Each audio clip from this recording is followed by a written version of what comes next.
수요 예배 기도자는 이제 앞에서 여기 앉아서 앞에서 기도하시면 되겠습니다. 오늘 우리에게 주신 하나님 말씀은 느헤미야 1장 1절에서 11절까지의 말씀입니다. 하가랴의 아들 느헤미야의 말이라. 아닥사스다 왕 제20년 기슬르월에 내가 수산궁에 있는데 내 형제들 가운데 하나인 하나니가 두어 사람과 함께 유다에서 내게 이르렀기로 내가 그 사로잡힘을 면하고 남아있는 유다와 예루살렘 사람들의 형편을 물은즉 그들이 내게 이르되 사로잡힘을 면하고 남아있는 자들이 그 지방 거기에서 큰 환난을 당하고 능욕을 받으며 예루살렘 성은 화무로 치고 성문들은 불탔다 하는지라. 내가 이 말을 듣고 앉아서 울고 수일 동안 슬퍼하며 하늘의 하나님 앞에 금식하며 기도하여 이르되 하늘의 하나님 여호와 크고 두려우신 하나님이여, 주를 사랑하고 주의 계명을 지키는 자에게 언약을 지키시며 긍휼을 베푸시는 주여 간구하나이다.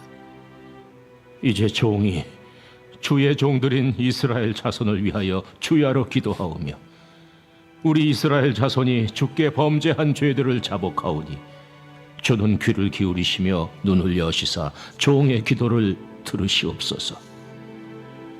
나와 내 아버지의 집이 범죄하여 주를 향하여 크게 악을 행하여 주께서 주의 종 모세에게 명령하신 계명과 율례와 규례를 지키지 아니하였나이다. 옛적에 주께서 주의 종 모세에게 명령하여 이르시되 만일 너희가 범죄하면 내가 너희를 여러 나라 가운데에 흩을 것이요 만일 내게로 돌아와 내 계명을 지켜 행하면 너희 쫓긴 자가 하늘 끝에 있을지라도 내가 거기서부터 그들을 모아 내 이름을 두려고 택한 곳에 돌아오게 하리라 하신 말씀을 이제 청하건대 기억하옵소서. 이들은 주께서 일찍이 큰 권능과 강한 손으로 구속하신 주의 종들이요 주의 백성이니이다. 주여 구하오니 귀를 기울이사 종의 기도와 주의 이름을 경외하기를 기뻐하는 종들의 기도를 들으시고 오늘 종이 형통하여 이 사람 앞에서 은혜를 입게 하옵소서 하였나니 그때에 내가 왕의 술관원이 되었느니라. 아멘. 우리 수요 예배를 통해서 우리가 에스더서부터 살펴봤었고요. 그리고 에스라, 그리고 이제 오늘은 느헤미야까지 이렇게 살펴보게 되었습니다. 우리가 복습을 한번 해봅시다. 여기는 다 수요 예배에 나오신 분들이 대부분이시니까. 에스더서는 1차 포로기환과 2차 포로기환 사이에 있었던 사건이었죠. 그래서 에스라서에서는 6장과 7장 사이에 있었던 사건이 바로 에스더서였어요. 그래서 사실은 그 시간대 순서로 본다면 에스라가 먼저 나와야 되고요. 그 다음에 에스더가 나와야 되고 느헤미야가 나와야 되는 것이죠. 성경은 좀 달라졌지만 시대적으로는 그렇게 시간이 맞습니다. 그래서 에스더서는 1차 포로기환과 2차 포로기환 사이에 있었던 이들이 모르드게 에스더 이야기 기억나시죠? 기억나시죠? 안 나도 난다고 일단 해야죠. 몇 달을 했는데. 네. 그 다음에 에스라서는 1차 포로기환의 이야기, 2차 포로기환의 이야기를 다 담고 있는 책이, 그러니까 1차와 2차 사이에 에스더는 빼서 따로 나왔고요. 에스더서 이렇게 나왔고 1차와 2차 포로기환 그 모든 이야기가 에스라서였어요. 우리가 지난주까지 이제 지난 수요예배까지 에스라서를 쭉 살펴봤었고요. 에스라서를 이렇게 보니까 1차 포로기환 때의 2차 포로기환 때 이야기를 이렇게 보니까 그들이 이제 부푼 가슴을 안고 기대를 안고 이제 예루살렘으로 들어가는데 형편이 녹록지 않았어요. 반대와 또 그 성전 재건에 대한 계속해서 어려움들과 막힘들이 있었죠. 그때 하나님께서 그 성전 재건을 포기한 그 백성들에게 다시금 힘을 북돋워주기 위해서 보냈던 선지자가 학개 선지자였습니다. 근데 우리가 학개 선지자는 위로하는 것이 아니라 굉장히 책망하면서 너희가 어떻게 해서 성전 짓기를 멈추고 너네 집을 짓기에 급급하냐. 그러니까 사실은 이 포로 귀환민들의 마음은 방해를 받았기 때문에 성전 재건을 못한다고 변명했지만 그 속마음은 안 하고 싶었던 마음이 있었던 거예요. 왜냐면 힘드니까 안 되나 보다 하고 포기하고 절망하고 했던 그 마음이었고, 그 다음에 자기 합리화였죠. 안 하고 싶은 마음에 적재자들과 원수들의 이름을 거론하면서 우리는 저들 때문에 못한다고, 하나님이 저들을 다 제거해야지 하지, 저 사람들이 있는 한 우린 못해, 이렇게 했던 그 백성들에게 학계가 와서 엄청 책망하거든요. 정신 차려라 그래서 엄청 책망합니다. 답습하지 마라. 왜 너희 그 조상들이 했던 죄를 똑같이 따라가느냐 하면서 엄청 야단칩니다. 그래서 정신이 번쩍 들죠. 그거 감사한 일이죠. 책망받고 여러분 그 번쩍 든다는 게 은혜 아닙니까? 그게 성숙함 아닙니까? 그죠? 화낼 수 있는데 화가 났겠죠. 그러나 그 자기한테 화내는 거죠. 그리고 다시 회개하면서 삽을 들고 성전 재건을 시작해요. 그렇게 성전 재건을 시작한 지 2달이 되었을 때 하나님 이번에는 스가랴를 보내죠. 우리 지금 새벽 예배 매일 성경이 스가랴예요. 스가랴는 위로하시는 하나님에 대한 얘기가 딱 나와요. 삽을 들고 하는 자들에게 잘했다. 너희 참 잘했다. 그러니까 여러분 하나님이 그런 것 같아요. 우리가 책망받을 때가 있어요. 그죠? 책망받을 때 잘 받는 거예요. 책망을. 예, 교훈을 잘 받는 거죠. 훈계를 잘 받는 게 지혜라고 그랬거든요. 훈계를 잘 받고 알겠습니다 하고 돌이키잖아요. 그럼 그 다음에 누구를 보내냐면 스가랴를 보내시는 거예요. 잘했다. 참 잘했다. 그래 그거야. 왜냐하면 하나님의 마음은, 책망의 마음은 그를 일으켜 세우는 거기 때문에. 그러니까 여러분 책망의 말씀을 이렇게 듣게 되면 겸손한 마음으로 알겠습니다 하고 한번 고쳐보는 거예요. 그러면 그 다음부터 하나님께서 위로해 주세요. 잘했다. 그게 스가랴이거든요. 그렇게 이제 돌이키고 위기를 기회로 삼게 하신 하나님의 은혜를 우리가 이렇게 살펴보았어요. 그러나 우리가 에스라서 마지막 부분을 이렇게 보면서 정말 실망스러웠던 것이 많았어요. 왜냐하면 그렇게 했던 그들이 시간이 가면서 점차 다시 죄를 짓기 시작해요. 이방의 여인들을 맞아들여서 결혼하고 며느리로 삼고 자녀를 삼고 이런 일들이 일어나는 것을 우리가 보면서 에스라서를 마쳤어요. 그리고 오늘부터는 이제 그 다음 얘기예요. 그 다음은 도대체 어떻게 되었을까요? 그게 느헤미야 이야기예요. 자, 느헤미야는 이제 1차, 2차까지 끝난 이야기를 받고 이제 3차 포로기한의 이제 이야기예요. 그래서 1장부터는 어떻게 하나님께서 이것을 준비하셨는가를 보여주시는 이야기인데, 자, 1장 1절을 여러분 성경을 다 피셨죠? 예. 성경 다 보시면서 1장 1절 한번 같이 한 목소리로 읽어보겠습니다. 시작. 하가랴의 아들 느헤미야의 말이라.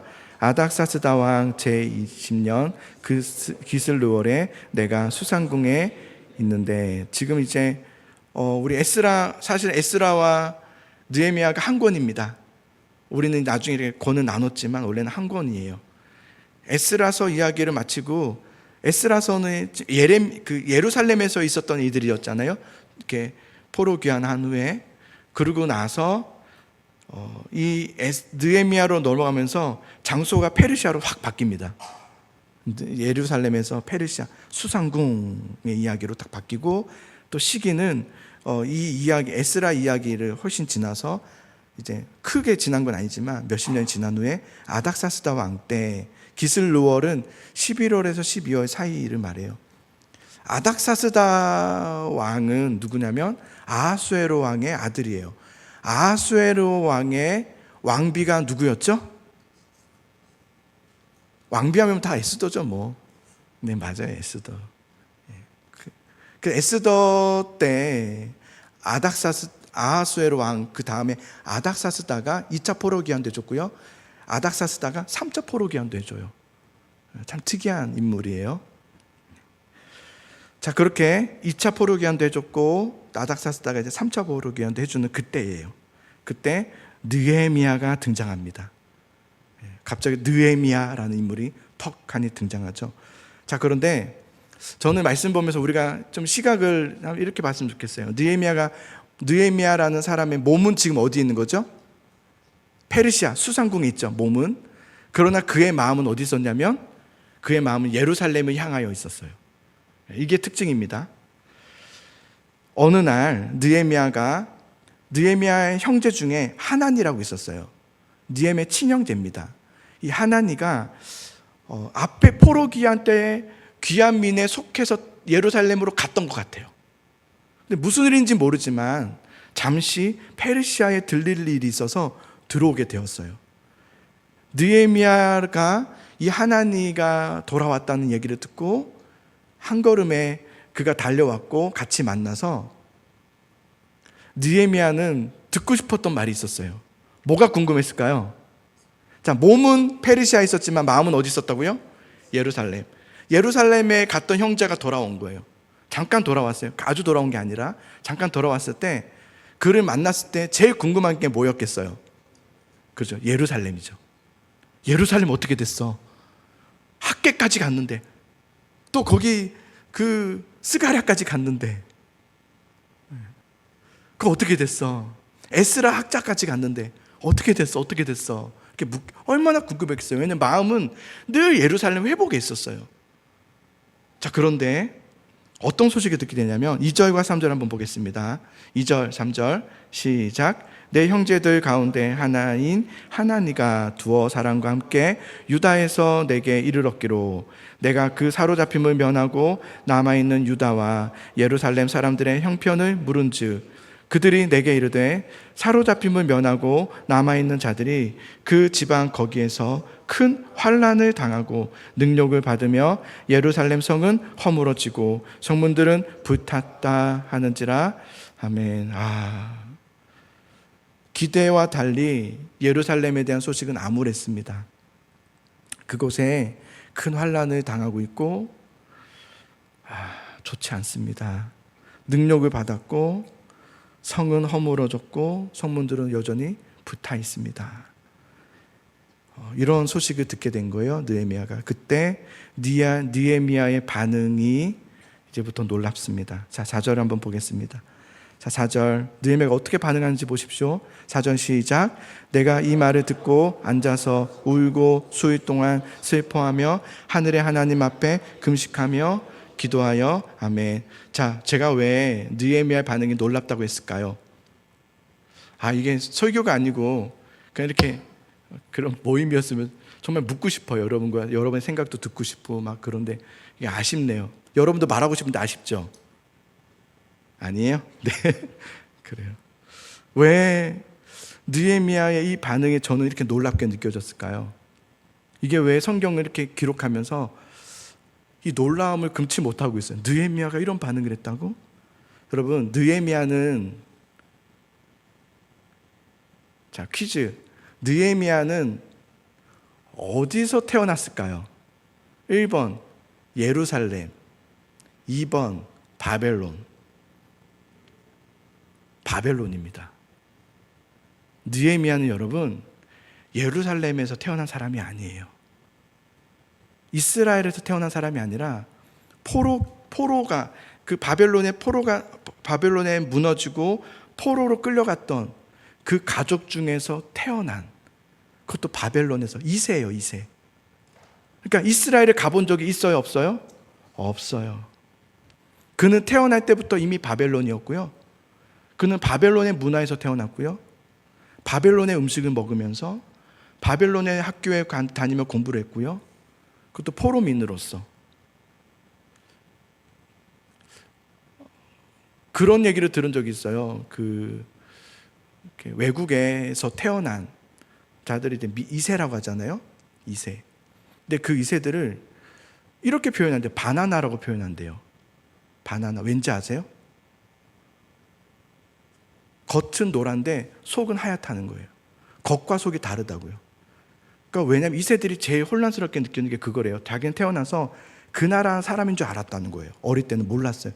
그 말을 하면서 같이 자라고 이렇게 그냥 늘 어릴 때는 잘 모르요. 근데 이제 고등학교 가면서부터 나는 누구지?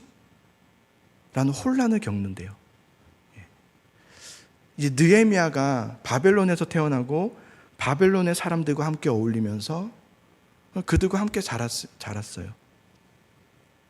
그런 사람이 몸은 페르시아에 있는데 마음은 예루살렘을 향하여 있다? 저는 이게 참 놀랍다 생각합니다. 이건 쉬운 일이 아니죠. 느헤미야의 혈통은 이스라엘이 맞아요. 그러나 그의 혈통 빼고는 다 바벨론과 페르시아였어요. 이스라엘이 하나도 섞인 게 없었어요. 피 말고는. 그런 느헤미야가 늘 관심과 마음을 향했던 곳은 예루살렘이었고, 예루살렘의 회복을 향해서 늘 마음을 가지고 있었다는 것, 그리고 그 회복을 꿈꾸며 나는 반드시 저 예루살렘으로 돌아가야 된다는 그 마음을 가지고 있었다는 것은 참 놀랍다. 그리고 어떻게 느헤미야라는 그런 이세가 그런 마음을 가질 수 있었을까? 포로민들도 그 마음 갖지 못하고 그냥 바벨론에 남기를 원하고 페르시아에 남기를 원하는 사람들이 많았는데, 어떻게 해서 느헤미야는 피만 예루살렘일 뿐이지 하나도 예루살렘과 상관없는, 그냥 상관없이 살아도 자연스러운 것인데, 어떻게 해서 그 마음은 늘 예루살렘을 향해서 소망하면서, 그리고 예루살렘에 대한 그 황폐한 이야기를 들었을 때 반응이, 우리 남의 얘기 듣듯이 할 수 있잖아요. 그럼 그렇지, 나도 그럴 줄 알았어, 이럴 수 있는데, 그렇지 않고 그 듣고 바로 그냥 주저앉은 거예요. 더 주저앉고 울고 수일 동안 슬퍼하며 하나님 앞에 금식하며 기도하였다, 이렇게 있어요. 우리도 웬만하면 이러진 않잖아요, 그죠? 웬만하면 우리 이러지 않아요. 남의 얘기 듣고는 특히 더 그렇지 않아요. 남의 나라 이야기 듣고는 그렇지 않아요. 옆에 가까운 사람이 들어도 마음은 아이고 이 정도지, 더 다리 풀려서 수일 동안 울면서 금식하는 일은 잘 하지 않아요. 우리조차도 우리 자식이 좀 아프다고 해도 막 걱정되지만 이 정도까지 반응은 잘 안 하지 않아요. 웬만하면. 그렇죠? 웬만하면. 근데 느헤미야가 어떻게 이런 반응을 할 수 있었을까가 저는 참 놀랍다 생각이 들어요. 이것에 대해서 여러 학자들은 두 가지를 얘기해요. 느헤미야가 이세였지만 이런 신앙을 가질 수 있었던 이유가 도대체 무엇인가? 그는 부모를 통해서 철저한 말씀 양육을 받았다는 거예요. 철저히 그는 말씀 양육을 부모를 통해서 들었고, 첫 번째. 두 번째, 이스라엘 역사에 대해서 그는 배웠다는 거예요. 누구에게서? 부모에게서. 부모에게서 철저히 신앙을 받았다는 거예요. 양육을 받았다는 거예요.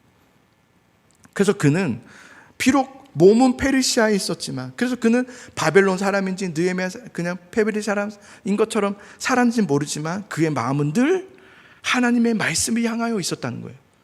주님이 하셨던 그 약속의 말씀들, 회복하리라, 그리고 오실 예수 그리스도, 그 말씀을 향해서 느헤미야는 늘 품고 있었다는 거예요. 그래서 그 마음은 늘 그래서 예루살렘의 회복, 성전의 회복, 무너진 성전이 다시 회복되는 것, 성벽을 재건하는 것, 영성의 회복, 시당의 회복, 우리 민족이 다시 주님 앞에 돌아오는 회복, 그 갱신, 개혁, 이것을 늘 느헤미야는 품고 있었다는 거예요. 하나님께 돌아가자, 하나님께 다시금 돌아가자, 이 마음이 그에게 늘 있었던 거죠. 그런데 그런 마음을 품고 있었던 느헤미야에게 청천벽력과 같은 소식이 들리는 거예요. 회복이 이루어지지 않았고, 아직도 지금 수십 년이 지났고 수많은 선지자들이 가서 말씀을 선포했지만 그때뿐인 거예요. 그때뿐인 거예요. 부흥회 할 때만 막 뜨겁다가 끝나면 다시 돌아가 버리는 것처럼, 그때뿐이고, 다시금 또 환난을 당하고 또 능력을 받으며 허물어지고 성벽은 붙었다는 소식을 듣게 되자 느헤미야는 덜썩 주저앉고 수일 동안 울며 금식하며 기도하였다 그랬어요. 그래서 5절부터는 11절까지는 느헤미야가 무슨 기도를 했느냐예요. 이걸 우리가 좀 배워야 돼요. 오늘은 느헤미야는 도대체 어떤 기도를 했을까예요. 5절에 보십시오. 자, 5절 한번 같이 읽어보겠습니다. 시작. 이르되 하늘의 하나님 여호와 크고 두려우신 하나님이여, 주를 사랑하고 주의 계명을 지키는 자에게 언약을 지키시며 긍휼을 베푸시는 주여 간구하나이다. 아멘. 자, 느헤미야는 지금 하나님을 향해서 두 가지 마음을 가지고 기도하고 있는 것을 보게 됩니다. 첫 번째는 하늘의 하나님 여호와 크고 두려우신 하나님을 향해서 기도합니다. 하나님에 대해서 크고 두려우신 하나님, 또 하나 언약을 지키시며 긍휼을 베풀어 주시는 하나님, 그 두 가지. 지금 느헤미야는 기도를 시작하는데요, 무엇에 근거해서 기도를 시작하느냐가 중요해요. 하나님을 근거로 해서 기도하기 시작합니다. 하나님은 크고 두려우신 하나님이십니다. 두 번째, 하나님은 언약을 지키시며 긍휼을 베푸시는 여호와 하나님이십니다. 느헤미야는 기도할 때 하나님을 근거로 세워서 기도하기 시작해요. 여러분, 기도할 때, 여러분이 기도하실 때 여러분 각자의 상황과 형편을 가지고 기도할 때가 많아요. 그죠? 어떤 상황이 온 거예요. 어떤 어려움이 온 거예요. 그래서 그 상황과 환경을 근거해서 기도할 때가 많아요. 하나님, 나 지금 어떤 상황인지 아십니까? 모르십니까? 도대체 막 이러면서 내 상황과 환경을 가지고 기도한다고. 그것을 근거해서 기도를 시작한다고요. 그런데 여러분 이제 기도하실 때 여러분의 환경과 상황이 있어요. 그러나 여러분의 기도에 그 여러분의 상황과 환경이 근거가 되게 하지 말고 하나님을 근거로 해서 기도해 보시기 바랍니다. 하나님을 근거로 해보세요. 하나님의 위대하심. 기도에 왜 그게 빠져요? 여러분, 기도할 때 왜 그거 안 하세요? 하나님 위대하시다는 말을 왜 선포하지 않으세요? 하나님은 강하십니다. 왜 이 말 하지 않아요? 기도할 때 하나님은 긍휼의 하나님이십니다. 긍휼을 베푸시는 내 아버지, 이 고백을 왜 안 해요? 하나님은 은혜 하나님이십니다. 사랑의 하나님이십니다. 하나님은 신실하시고 성실하십니다. 이 고백을 왜 다 빼고 우리의 기도는 다 내 상황과 내 환경에 근거해서 기도하고 끝내버려요. 하나님이 없어요. 기도에. 이상하죠? 기도에 하나님이 빠졌어요. 기도에는 온통 내 상황만 가득해요. 내 환경, 내 기분, 내 감정. 근데 여러분, 이제 기도를 좀 바꿔보세요. 여러분, 기도의 주체가 누구예요? 하나님이세요. 기도를 들으시는 분은 누구세요? 우리가 기도를 통해서 선포해야 될 게 뭐예요? 하나님이에요.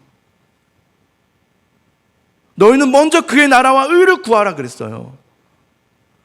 우리가 항상 구하고 우리가 외치고 선포해야 될 건 하나님이지, 언제쯤이면 내 상황을 바꿔주냐고, 언제까지 내가 이 환경 때문에 기도해야 되냐고. 이분은 기도를 잘못하고 있는 거예요. 기도가 하나님이 아닌 거예요. 근데 여러분, 기도할 때 하나님에 대해서 고백해보세요. 하나님 위대하심.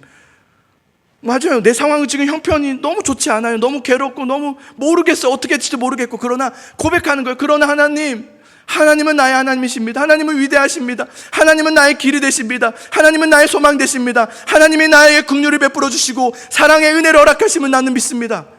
이렇게 고백하는 거예요. 그렇게 기도해 보시면 어떻게, 하나님을 근거로 해서 기도하면 어떻게 되는지 아세요? 갑자기 힘이 얻어져요. 힘이 쭉 빠져서 왔다가 힘을 얻고 가요. 여러분, 이 자리에 올 때 아마 기도하러 오셨겠죠. 근데 기도하고 나가실 때는 힘을 얻고 나가야죠. 근데 어떤 분들은 기도하고 나왔다가 힘 다 빼주고 나가요. 왜냐면 내 상황만 더 펼쳐보니까 너무 골치 아픈 거예요.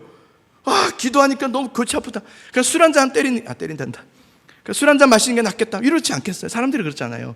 그냥 친구 만나서 수다 떨면 그게 더 편하고, 그죠?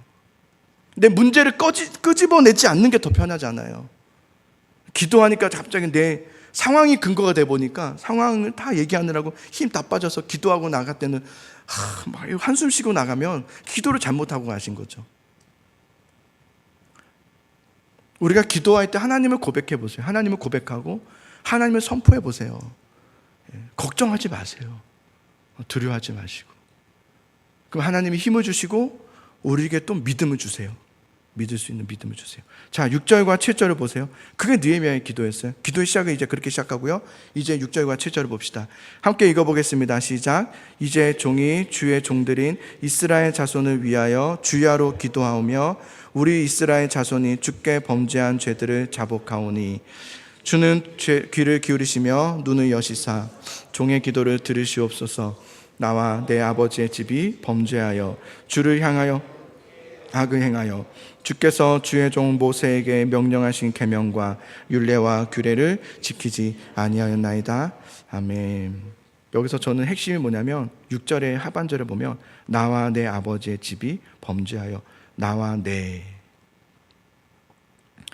이게 느헤미야의 기도의 핵심인데요. 핵심은 바로 이겁니다.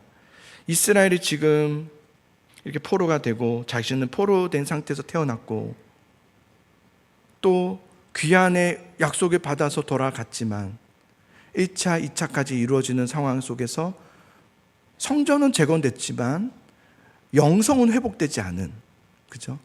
겉으로 교회는 뻔질하게 지었는데 그 속을 보니까 엉망인 거예요.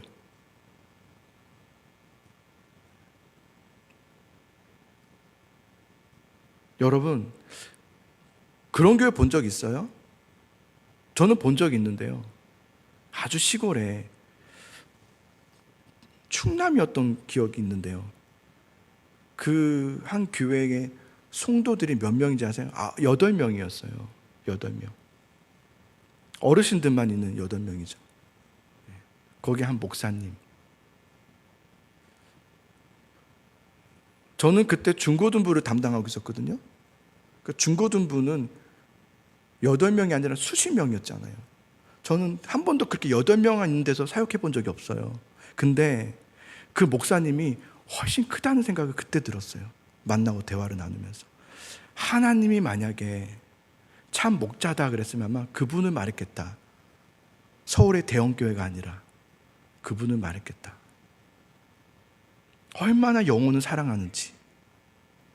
8명의 어르신들만 앉아있다고 생각해 보세요. 그러면 실망스러울 수 있고 절망스러울 수도 있잖아요. 목회자로서 여러분은 안 그렇게, 여러분이 목회자를 안 해봐서 그렇죠. 해보면 그럴 수 있단 말이에요. 자괴감도 들 수도 있고 자신에 대해서 내가 아무것도 아닌가 막 이렇게 생각할 수도 있단 말이에요. 그런데 저는 그분을 만나고 그 교회를 이렇게 보고 오면서 와, 참교회는 이런 거겠다 싶은 생각도 들었어요. 꼭 많아야지, 꼭 큰 교회를 이루어야 그게 은혜이고, 현대는 지금 그것을 은혜라고 말하지만 그게 지금 우리는 은혜라고 말하고 부흥했다 그렇게 말하고, 또 그런 교회는 꼭 세미나를 열어요. 자기들 했던 그런 노하우 이러면서. 그게 요즘은 부흥이고 은혜잖아요. 근데 아니죠. 아니죠. 그런 게 아니죠. 그런 모습이 참 멋있다는 생각이 들어요. 저는 감히 못할 것 같아요. 그 수준은 못 돼요. 한참 못 미치고요. 느헤미야는 바벨론에서 태어났고요. 바벨론 2세였고요. 지금 이스라엘 형편은 그냥 이랬어요. 겉으로는 성전은 다 재건했지만 그 안에는 영적으로 다 무너져 있는. 근데 여전히 사람들은 그래요. 성전 재건했으면 된 거예요. 네, 성전 재건했으니까 됐지 뭐. 이렇게 지어놓고 나면 이제 되겠지 뭐. 이렇게 그렇게 생각하는 게 사람들이잖아요. 그러면서 그 안에는 계속해서 영적인 어려움들이 있을 수밖에 없죠. 깨어있질 않으니. 그리고 지금 상황이 다 좋지 않잖아요. 페르시아 여전히 포로로 끌려가 있는 사람들이 있고. 이런 사실은 이렇게 되어진 이유가 도대체 뭡니까? 이스라엘의 선대들의 잘못들 아닙니까? 이스라엘의 자신의 부모 세대들의 잘못들이잖아요. 그들이 잘못한 거잖아요. 그런데 느헤미야 기도를 보면 뭐라고 말하냐면 나와 내 아버지 집이라고 얘기해요.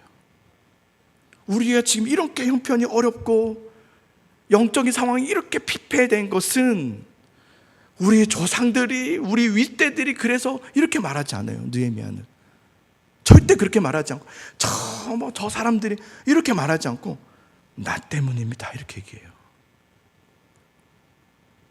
나 때문입니다. 나와 우리가 주 앞에 범죄하였나이다. 크게 악을 행하였나이다. 모세에게 명령하셨던 율례와 법도와 계명을 우리는 규례를 지키지 아니하였나이다. 그래서 우리 이스라엘이 망하였고 흩어지게 되었고 고통 중에 있음을 회개해요.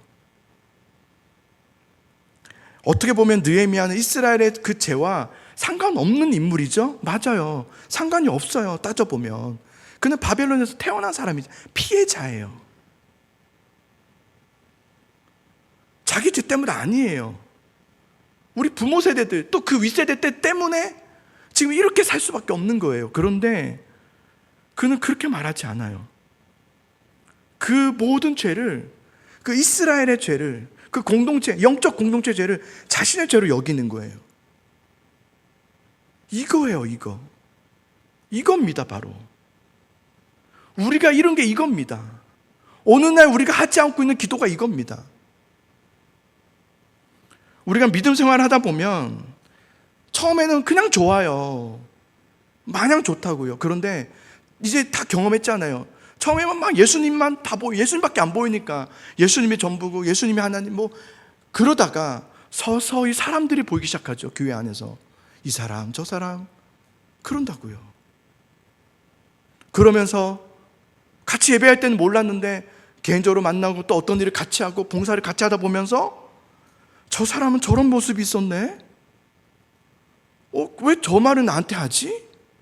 상처를 주는 말들,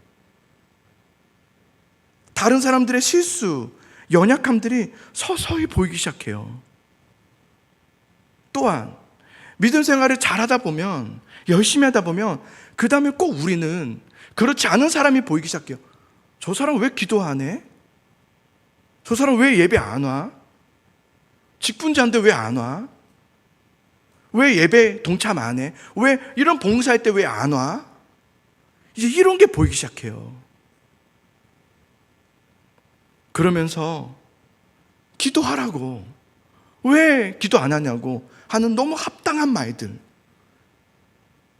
너무 합당하죠? 기도해야지. 왜 기도 그것밖에 안 되니까 안 하는 거 아니야. 그래서 막 이런 말들. 왜 성경 안 읽어? 성경 읽어야지. 왜 예배 자꾸 빠져? 그런 식으로 하면 안 돼. 막 이렇게 그를 조언하는 것처럼 하지만 비난하고 있는. 그런데 그런다고 여러분 그 사람들이 그 말을 듣고 맞아요. 내가 막 그랬어요. 이렇게 하던가요? 아니요. 나와 멀어지죠. 그렇잖아요. 그죠? 예배 딱 왔을 때 그 사람 저기 앉았으면 난 저기 앉아야 되겠다. 또 뭐 이게. 우린 그렇단 말이에요. 여러분 진정한 회개와 은혜는 그런 것이 아니라 어떤 사람의 죄와 연약함, 또 공동체의 연약함 다 있거든요. 그럴 수 있죠. 그런 것을 볼 때 진정한 회개와 은혜라는 것은 그것을 봤다가 아니라 그 안에서 나를 보는 거예요. 그 다른 사람의 그 연약함 속에서 내가 보이는 거예요. 그게 회개고 은혜예요. 그게 나도 똑같음을 보게 되는 거예요. 그게 회개고 은혜예요. 그게 느헤미야의 기도예요. 느헤미야는 상관없는 사람이에요. 그런데 느헤미야는 이 이스라엘의 그 1차 포로기한 2차 포로기한 답습하는 모습 보면서 자기를 본 거예요. 그래서 회개하는 거예요. 어떤 사람이 잘못하는 거 보일 때 그 안에서 그 모습에서 나를 보는 거예요. 그래서 회개하는 거예요. 그럴 때 상상하지 못했던 하나님의 은혜가 밀려오기 시작해요. 한 번도 생각하지 못했던 것인데 그럴 때 하나님의 은혜가 밀려오면서 그 은혜로 그 사람 위해서 기도할 수 있게 되어져요. 와, 놀랍죠? 그게 느헤미야의 기도예요. 그럼 우리가 성경을 읽어요. 성경 읽을 때 주의사항이 있어요. 성경 읽는 것 중에 주의사항은 이거 하나밖에 없는데요. 이것만 잘하시면 나머지는 어떻게도 읽어도 상관없을 것 같아요. 근데 이거 주의사항 하나 있어요. 뭐냐면 우리가 성경을 읽으면서 정말 가룟유다 안 되겠네. 나는 가룟유다처럼 안 할 거야. 바리새인 보면서 난 바리새인처럼 안 해. 나는 저렇게 하지 말아야지. 나는 이 누구 보면서 나는 저렇게 안 해. 라고 하는, 만약에 그렇게 성경을 읽는다면, 여러분이 성경 읽으면서 나는 저러지 말아야지, 나는 그러지 말아야지 한다면 그것은 성경을 잘못 읽고 있는 거예요. 사실은 성경은 그러라고 주신 책이 아니에요. 너 그렇게 하지 마, 저렇게 하지 마, 뭐 누구 닮지 마, 너는 가룟유다처럼 하지 마, 바리새인처럼 하지 마, 뭐 이러라고 주신 게 아니에요. 성경 읽으면서 판단하라고 주신 책이 아니에요. 성경 가지고 비춰보면서 권사님이 이렇게 안 했죠. 뭐 이렇게 집사님이 이렇게 안 했죠. 내가 보니까 집사님이 이렇게 안 했는데 목사님이 이렇게 안 했죠. 장로님이 이렇게 안 했죠. 이것은 여러분 성경을 완전 잘못 읽고 있는 겁니다. 그렇죠? 그죠? 내가 성경을 읽게 하는 게 아니라 누가 그러더라고요? 성경이 나를 읽게 하라 그러더라고요. 되게 충격적이었어요. 성경이 나를 읽게 하라. 그게 무슨 말이냐면 이런 거예요. 내가 성경을 읽으면 가룟 유다처럼 되지 말아야지였어요. 여기까지예요. 그러나 성경이 나를 읽게 하면 가룟 유다의 모습에서 내 모습을 보는 거예요. 나도 가룟 유다인 것을 고백하게 되는 거죠. 나도 바리새인이었음을 고백하게 되는 거죠. 그게 성경이 나를 읽게 하는 거예요. 그럼 그는 변화돼요. 그는 살아나요. 성경이 나를 읽기 시작하면 가룟 유다 안에서 내 자신이 보여지고 바리새인들 안에서 내 자신이 보여지는 거예요. 그래서 회개하기 시작해요. 내가 성경을 읽는 것이 아니라 성경이 여러분 나 자신을 읽게 하시기 바랍니다. 성경이 읽게 하게 하시는 거예요. 그러면 성경을 읽으면서 내 안에 감추어졌던 죄의 모습들이 고스란히 드러나기 시작해요. 힘들 거예요. 아파요. 웃음기가 사라질 거예요. 그러나 그 눈물 흘릴 거예요. 그러나 그 시간을 통해서 내가 죄인이었음을 깨닫게 되는 회개가 시작될 거예요. 근데 성경은 더 놀라운 것은 거기서 끝나지 않아요. 성경은 거기서 끝나지 않고 성경이 나를 읽기 시작하면 내 죄를 깨닫게 하시고 내 안에 있는 죄를 마치 그 창고가 불이 안 들어오는 창고고 창문이 없는 어둠컴컴한 창고에 후레쉬처럼 탁 키면 쫙 보이잖아요. 그런 것처럼 성경이 우리 안에 숨겨졌던 것들을 쫙 후레쉬를 비추듯 다 비추게 하는 거예요. 근데 거기서 끝나지 않고 내가 죄인이었음을 인정하게 되면서 성경은 어디까지 가냐면 네가 죄인이야 이렇게 끝나지 않아요. 근데 라고 해요. 근데 그런 너를 사랑하셔서 아들 독생자 예수 그리스도를 보내신 분이 있어. 그는 너를 위해서 십자가에서 죽으셨고 그는 4일 만에 다시 부활하셨어. 그는 승천하셨는데 떠나신 것이 아니라 성령으로 우리 안에 함께 하신다고 했어. 그분을 믿어라. 이게 성경이에요. 우리를 거기까지 인도하는 거예요. 죄에 대한 대안까지 가르쳐 주는 게 성경이죠. 그것이 바로 성경이 나를 읽게 하는 거예요. 여러분, 우리 믿음 생활하면서 조심해야 될 것. 믿음 생활하면서 말씀을 더 알아가면 알아갈수록 남의 허물이 보일 거예요. 우리 눈이 밝아져 보일 거예요. 말씀을 가까이 하면 할수록 눈이 밝아져 보이는 것이 있을 거예요. 예전엔 몰랐던 것들이 보일 거예요. 그때 내 눈이 남의 허물을 보는 눈으로 전락해져 버렸다면 그 눈을 빼야 돼요. 주님은 빼는 게 낫다고 그랬어요. 차라리 빼는 게 낫다 그랬어요. 빼야 돼요. 다른 사람의 잘못만 계속 보이는 눈이 가졌다면 빼고 주여 내 눈을 새롭게 하소서 라고 기도하셔야 돼요. 이게 성도들뿐만 아니라 가족 안에서도 부부끼리도 자녀들을 볼 때에도 부모를 볼 때에도 마찬가지예요. 그래서 기도하세요. 누군가의 허물을 보일 때 그 허물에서 나를 보게 해달라고. 그러면 그 눈은 아름답게 밝혀지는 빛이 될 거예요. 사랑하는 성도 여러분, 사실은 오늘의 설교는 저를 향해서 하는 설교입니다. 제가 가장 치명적이거든요. 이제 좀 보인다고, 이제 좀 알겠다고 함부로 말하는 자리가 이 자리거든. 수 있는 자리가 이 자리거든. 그럴 때마다 우리는 하나님, 나에게 주님의 눈을 주소서. 허물을 보는 것이 아니라 그 안에서 나를 볼 수 있고 그 은혜로 그를 덮을 수 있는, 안아줄 수 있는 은혜를 달라고. 그러면 여러분, 어떤 누구의 어떤 허물과 연약함을 보일 때 시험에 드는 것이 아니라 은혜로 바뀌어질 겁니다. 믿으시죠? 예. 자, 이제 우리 계속해서 느헤미야 기도를 8절 9절 한번 같이 읽어보겠습니다. 8절 9절 시작. 옛적에 주께서 주의 종 모세에게 명령하여 이르시되 만일 너희가 범죄하면 내가 너희를 여러 나라 가운데에 흩을 것이요 만일 내게로 돌아와 내 계명을 지켜 행하면 너희 쫓긴 자가 하늘 끝에 있을지라도 내가 거기서부터 그들을 모아 내 이름을 두려고 택한 곳에 돌아오게 하리라 하신 말씀을 이자 정하건대 기억하옵소서. 아멘. 자, 느헤미야의 기도에서 하나님께서 이전에 모세에게 하셨던 말씀 중에를 인용하면서 기도해요. 어떤 기도를 하냐면 하나님께서 모세에게 이런 말씀하셨어요. 다 들어보셨을 거예요. 너희가 내 말을 듣지 않고 범죄하면 내가 너희를 흩어버릴 것이다. 그러나 너희가 회개하여 돌아와 말씀을 지켜 행하며 다시 돌아오게 하리라는 약속의 말씀.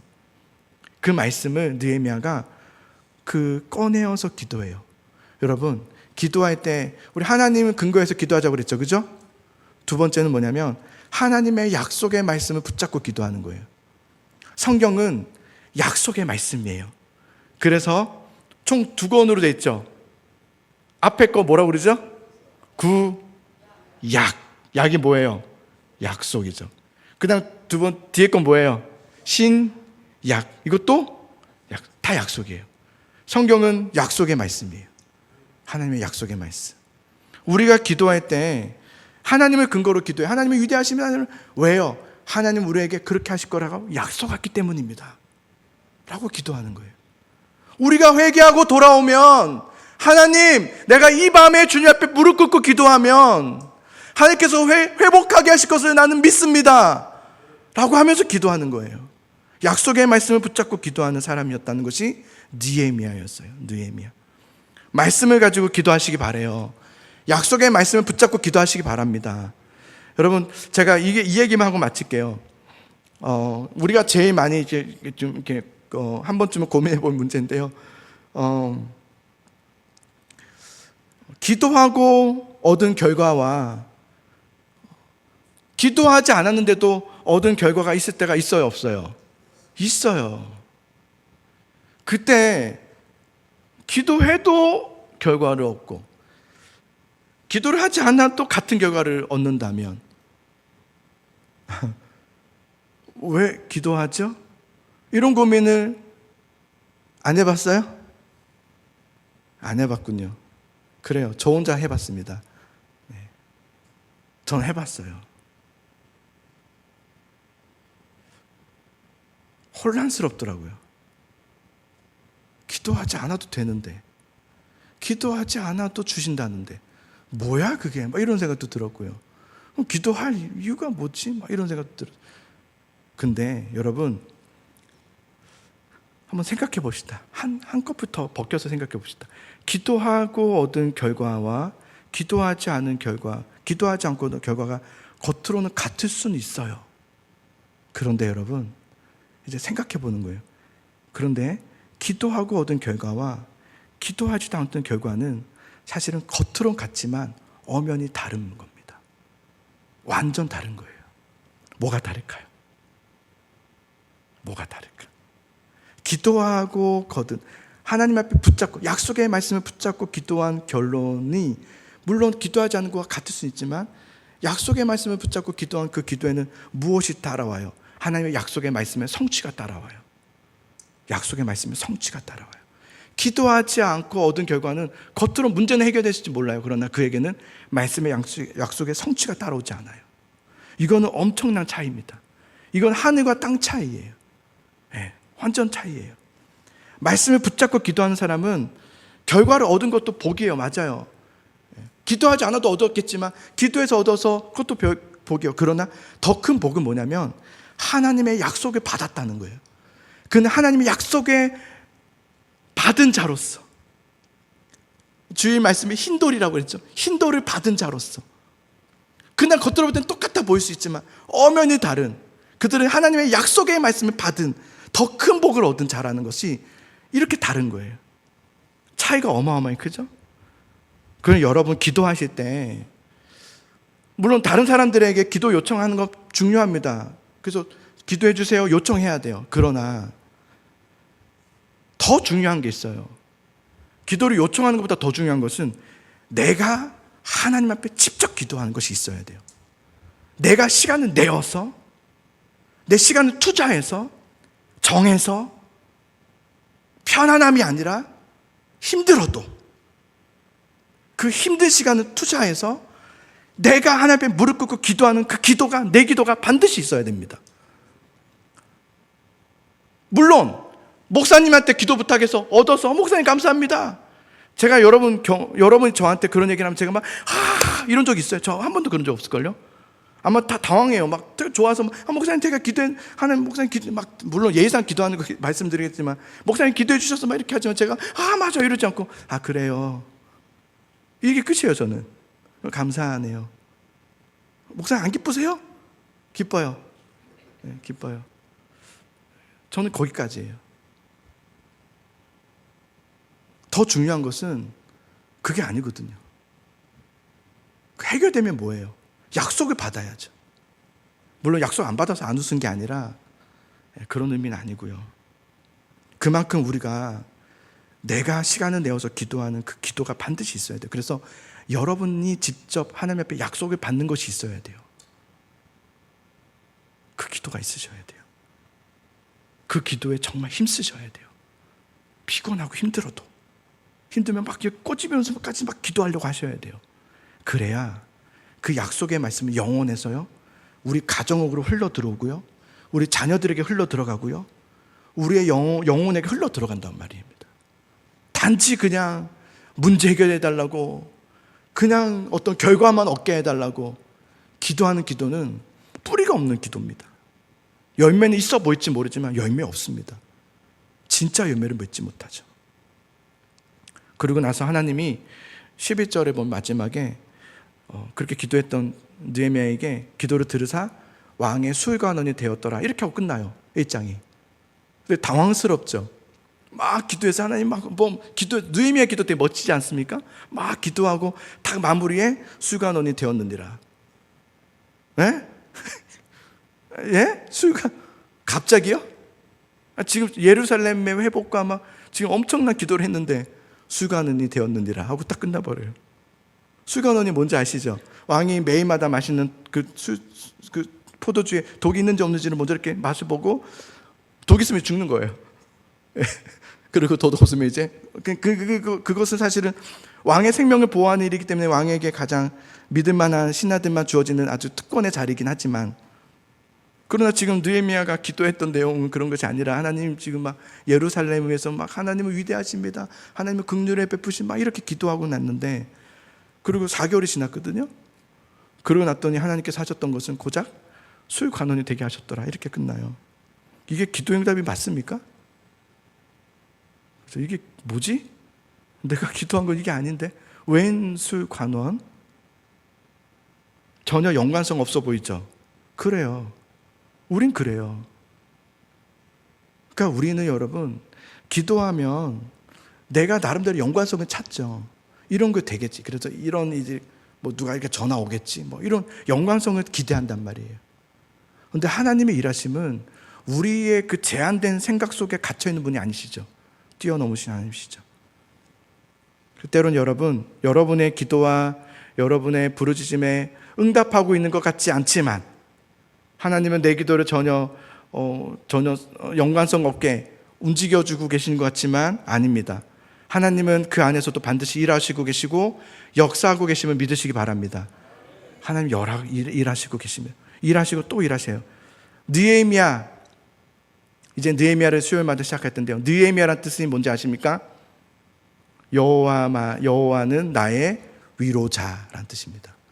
느헤미야, 여호와는 나의 위로자. 여러분의 위로자는 누구십니까?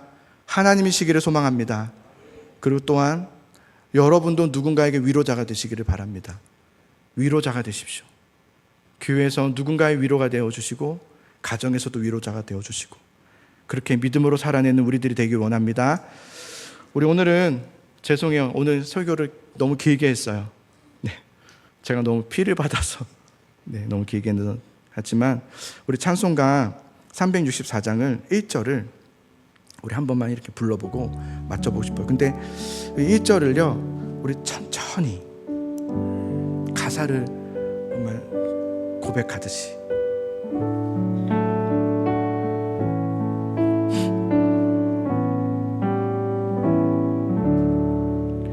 내 기도하는 그 시간 그때가 가장 즐겁다. 이 세상 근심 걱정에 얽매인 나를 부르사 내 진정 소원 주 앞에 난 낫지 바로 아뢰어 큰 불행 당해 슬플 때 나 위로 받게 내 진정 소원 주 앞에 내